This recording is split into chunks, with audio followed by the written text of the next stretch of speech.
पाटन ऐसन पटन देवी जी ए बनारस ऐसन घाट ए बनारस ऐसन घाट और देवे चले लिखनी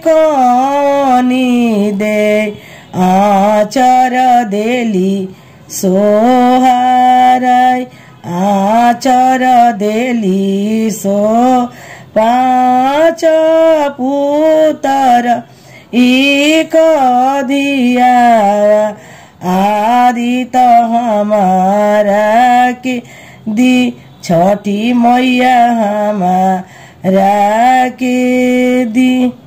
प्रणाम और धन्यवाद ई वीडियो देखला खातिर। हमार काम यदि रउआ पसंद आवता तो हमार चैनल के जरूर सब्सक्राइब करी और संगे संगे नोटिफिकेशन वाला घंटियों दबा दी। हमार चैनल पर भोजपुरी लोकगीतन के सुनी आ आनंद ली। हम रोज एगो वीडियो के संगे हाजिर बनी। धन्यवाद।